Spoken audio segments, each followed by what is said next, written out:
I think I look really bad because this camera's powerful, so I just I my age is showing, but I'm not even old. Okay. Whole world crumbles. That is a fatal misstep for his character because everything sort of falls apart.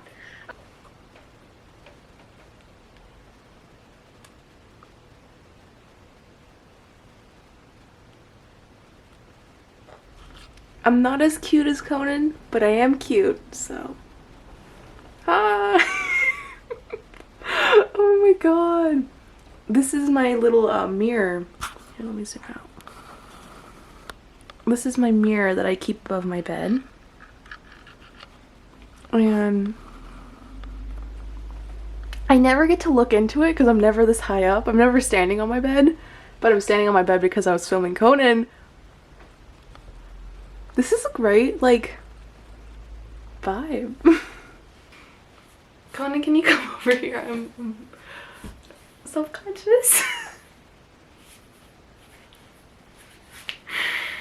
I have a new camera.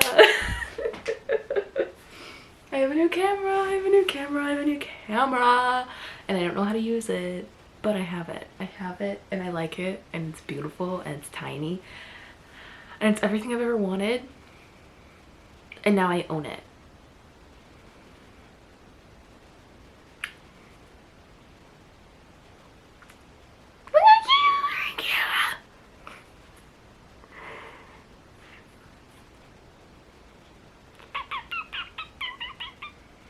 Can we kiss?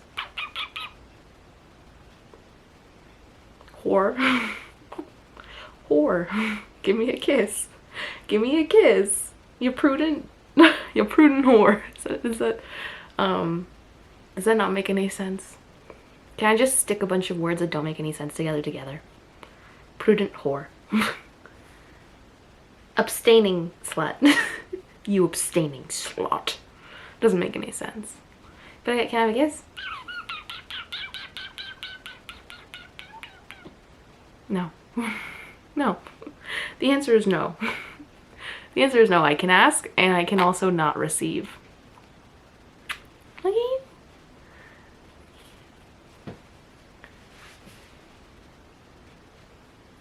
I went to Home Goods to buy a kitchen knife set and I bought some and I really like them.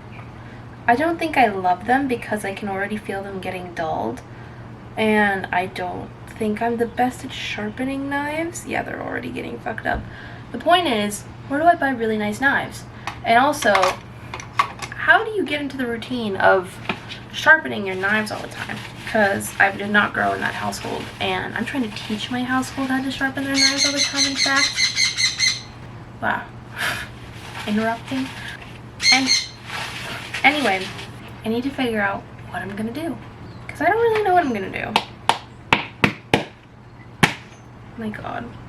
This is why you don't want me in your house. Like, so loud. I don't know what I'm doing. I really don't know what I'm doing. I am not a cook. I'm scared. What if I hate it? I don't hate anything that I cook, but I strongly don't want to eat some of the things that I cook because they're so healthy. Based on whether you guys follow me on Instagram or not, I may have even mentioned it on my YouTube channel. I'm not sure if I have or not. I don't know. But anyway, Conan has had an incident with a hawk. He got attacked by a hawk in January. It's now April. It was a very traumatic thing for both him and I. It was really scary. We had to go to the hospital. He had to get stitches, the antibiotics. Like, it's a very scary experience. We were very lucky that we think the hawk was a baby, because if it was an actual hawk, he could have never come back. The point is, we were incredibly lucky, and because of that, we're not letting him go outside with that harness anymore, even though I shouldn't have done it in the first place.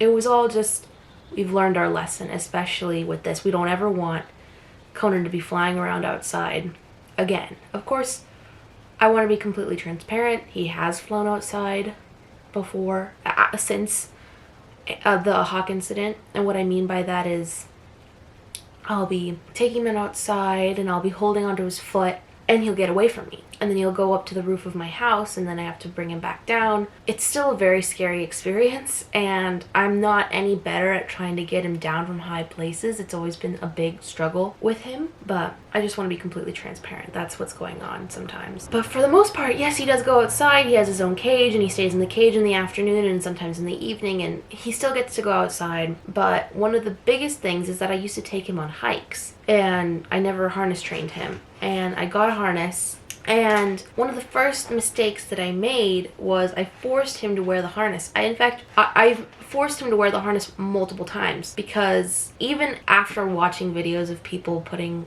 harnesses on their parrots by letting them walk into them, I was impatient. I still am impatient. I'm not saying that I've grown from this. I'm not saying that I've grown from this. It's the way that I learn is through error, like trial and error. And so when I was first trying to get him used to this harness, I would force it on him. And that's not okay. I don't recommend it. At the same time, I am so stubborn and I don't listen to people and I do things and get in trouble anyway, which is bad. It's really bad. It's a really bad habit. I've had it my entire life. Watch me get canceled.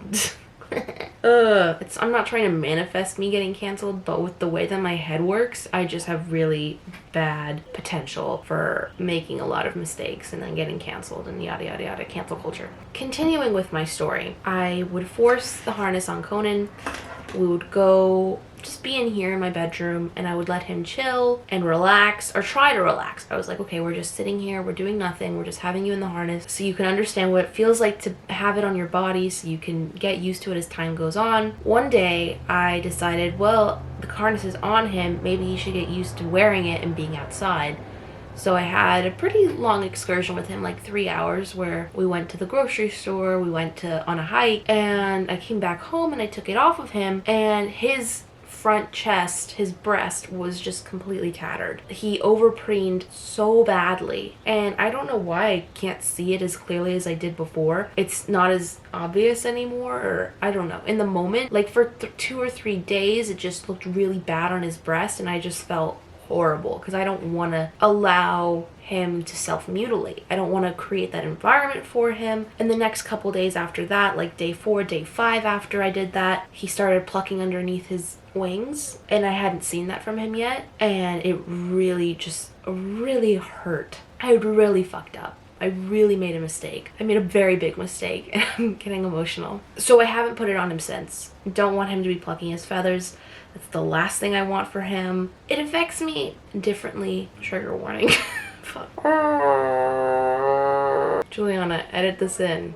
Trigger warning. This is about ecology of parrots and consent and cutting. Trigger warning. Trigger warning. I had friends that used to self-mutilate and cut, and I don't really know how to explain it other than the fact that I just felt like it was something I didn't understand. I didn't understand it, and I felt bad for not understanding it because I definitely got yelled at for not understanding it, and I'm not friends with those people anymore because we were just so different. And I mean, we never took the time to talk about what was going on in their lives, and I think that's something that I'll always like look back on. Like, I never communicated as much as I could have to my friends. I mean, so many of my friends got so many of them. So I can only remember having one particular conversation with one girl, and I wasn't even that close with her. But I never talked to like my close friends about it. It was definitely part of my experience of growing up, is seeing my friends self-mutilate and being confused and thinking it was a trend and thinking like, oh, should I want to do that? Like, because I didn't see the difference in our lives enough to understand like why they were doing it. I would compare our lifestyles and our families as far as I knew, and then think like, oh, we look so similar on paper, and from what I hear, we're very similar on paper, so why aren't I cutting? Just like a weird thing to say. Regardless, seeing Conan start to pluck at his feathers, it's the same kind of methodology. Like, it makes you feel better, releasing the tension in your skin. And him having that same reaction as to what I remember my friends having that reaction in middle school Does that even make sense? The point is, I was very scared. It's something I don't understand. It's something that I remember hurting my friends very deeply. I know it hurts him very deeply. And because of that, I have not put the harness on him again. And I'm very scared to try again. And I'm scared that I've scarred him for life. And I'm scared that I'm never going to be able to try and put a harness on him if that's just not the way that your life is going to go, which is a little absurd because he's going to live a very long time. I have a lot of time to teach him how to put on a harness, but I'm also incredibly impatient and incredibly young. It's just the thing that goes on in my head. Regardless, I don't follow a lot of people on Instagram that harness train their birds, but I did follow this one girl. I think her name is Pluto Birdie. And her bird is just very, like it's a standard sun conure, but he's also harness trained, and I found that really impressive. And I asked her, like, oh, how do you harness train? And she sent me the links, and I don't know why, but watching her harness train her bird made a lot more sense to me than when I saw it on YouTube, and people on YouTube were doing it. And I'm definitely, absolutely, positively not an expert in this, but to be able to just explain my journey with him, because this is going to be a very long journey. It might take us fucking years, but I don't know. I'm not excited. That's the number one thing. I'm not excited to have to do this. I really don't want to do this. I just want to put it on him and just go outside and do whatever the fuck I want. Sadly, can't do that. But what she did is that she target trained with him into putting it on, and like she would hold an almond.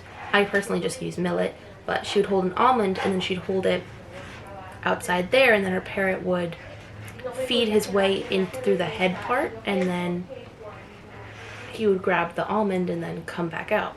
And that's how she harness trained him. And I'm not even sure if I can do that with Conan. Am I in focus?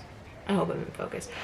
I'm not sure if I can do that with Conan. As you can see, he's really damaged this a bit. Like, just a bit. It's not that big of a deal, but you can see that it's been torn apart a little bit, and that's where he was like plucking at his chest a lot.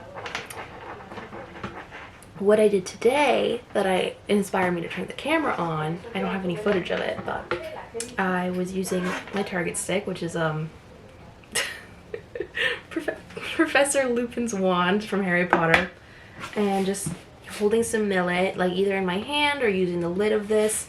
I just grind my millet and then put it in here. I still have a bunch of millet stems, but when I run out of this, I'll just get the millet stems that I have and then grind them up and then put them in here.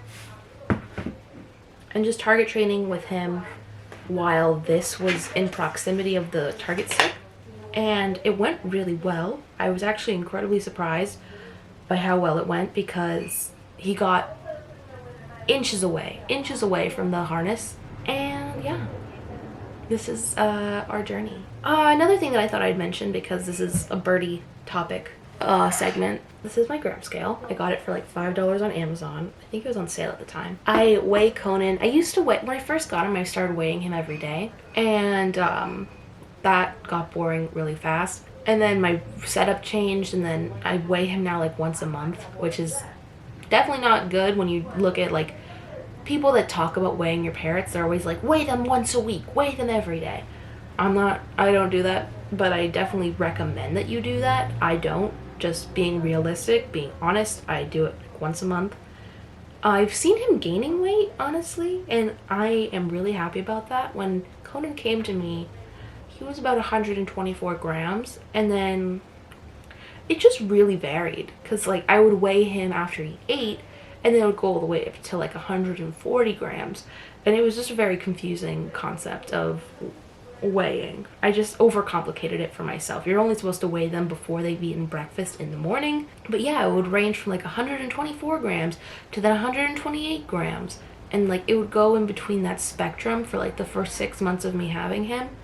And then it went back down to 124 randomly. Like he had a respiratory infection, and so it went down then, and then it went down after the hawk attack, like 122 grams or 119 during the hawk attack.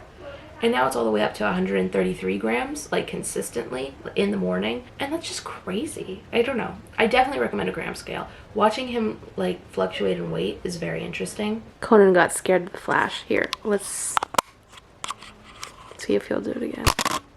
My camera stopped recording. Here's the thing. If I go on a walk and then come back, I'm just gonna use the rest of my time to just fuck around when I could be just using this time to fuck around and then later do my essay. But like, you just have to cut out the walk because there isn't enough time to do all three, but I have to do the first two, like fuck around and then write. But I don't have to walk. I should walk, but I don't have to. I hope that made sense. It's like, Juliana, why can't you be more productive in your day? I have issues, Stacy. I have issues, Stacy. Yeah, Stacy. What are you gonna do about my issues? Are you gonna fix them? Are you gonna tell my therapist which drug to give me? Oh my god, I can't continue with that bit because, like, Stacy, if you could give my therapist, like, the recommendation to, like, oh, just give Juliana crack cocaine and, like, she'll be super productive. And then I just start taking crack cocaine. Or meth, because Adderall is practically meth, apparently. Help, like, legal meth. You know, I'm in a bad mood. And now I'm just spouting rude nonsense. I just want to look like Dove Cameron.